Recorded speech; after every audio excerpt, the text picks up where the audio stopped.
ഇന്നത്തെ സ്പെഷ്യൽ നൂലപ്പം ഫില്ലിംഗ് ആണ് കേട്ടോ. എല്ലാവരും നൂലപ്പത്തിൻ്റെ കൂടെ, അതായത് ഇടിയപ്പത്തിൻ്റെ കൂടെ ചിക്കൻ കറിയോ ബീഫ് കറിയോ അല്ലെങ്കിൽ തേങ്ങാപ്പാലോ ഒഴിച്ചിട്ടാണ് കഴിക്കാറ്. അതിൽ നിന്നും വെറൈറ്റി ആയിട്ട് നമ്മളിന്നൊരു ചെറിയൊരു ഡിഷ് ഉണ്ടാക്കിയിട്ടുണ്ട്. എങ്ങനെയാണെന്ന് പരിചയപ്പെടാം. അതുപോലത്തെ ഒരു സ്പൂൺ വെച്ചിട്ടാണ് കേട്ടോ എന്നും പൊടി എടുക്കാറ്. അതുകൊണ്ട് 2 സ്പൂൺ എടുക്കണുള്ളൂ. ഞങ്ങളുടെ വീട്ടിൽ അംഗസംഖ്യ കുറവാണ്. അപ്പം അതുകൊണ്ട് തന്നെ കുറച്ച് തന്നെ എല്ലാം ചെയ്യാറുള്ളൂ. ഭക്ഷണം ഒരിക്കലും നമ്മൾ വേസ്റ്റാക്കി കളയരുത്.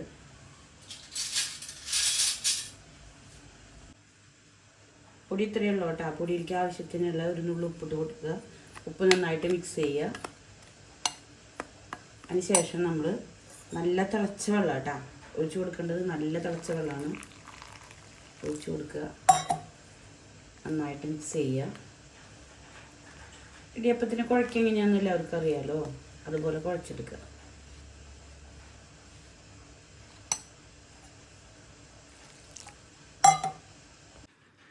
നമ്മുടെ ഇടിയപ്പത്തിൻ്റെ മാവ് ഇതുപോലെ കുഴച്ചെടുക്കുക.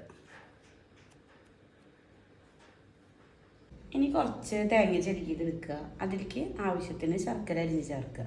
ശർക്കരയുടെ ഒപ്പം തന്നെ ഒരു ചെറിയ കഷ്ണം പഴം കൂടെ നമുക്ക് അരിഞ്ഞ് ചേർക്കാം. കുഴച്ച് വെച്ച മാവ് സേവനാഴിയിലേക്ക് ഇടുക. ഇനി നമുക്ക് ഓരോന്നായിട്ട് റെഡിയാക്കി എടുക്കാം.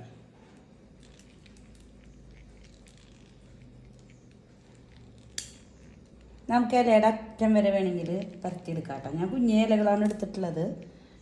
നിങ്ങൾ ചെയ്യുന്ന ഒരു താല്പര്യത്തിനനുസരിച്ചിട്ട് ചെയ്യാം. ഇത്രയേ വേണ്ടൂ. ഇതിനെ നമ്മൾ ഈ നൂലപ്പത്തിൻ്റെ ഉള്ളിലേക്ക് വെച്ച് കൊടുക്കുക. നമ്മുടെ മധുരത്തിനനുസരിച്ചിട്ട് ശർക്കരയും തേങ്ങയും ഒക്കെ ചേർക്കാം കേട്ടോ. സൂപ്പർ ടേസ്റ്റാണ് കഴിക്കുമ്പോൾ.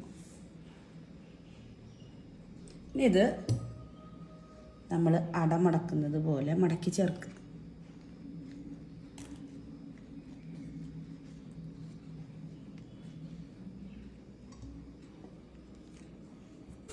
ഇങ്ങനെ ആവി വെച്ചിട്ട് നമ്മൾ അട വേവിക്കാറുണ്ട്, നൂലപ്പം വേവിക്കാറുണ്ട്. അതുപോലെ തന്നെ ആവിയിലേക്ക് വെച്ച് കൊടുക്കുക. എൻ്റെ കൈ പൊള്ളുണ്ട്.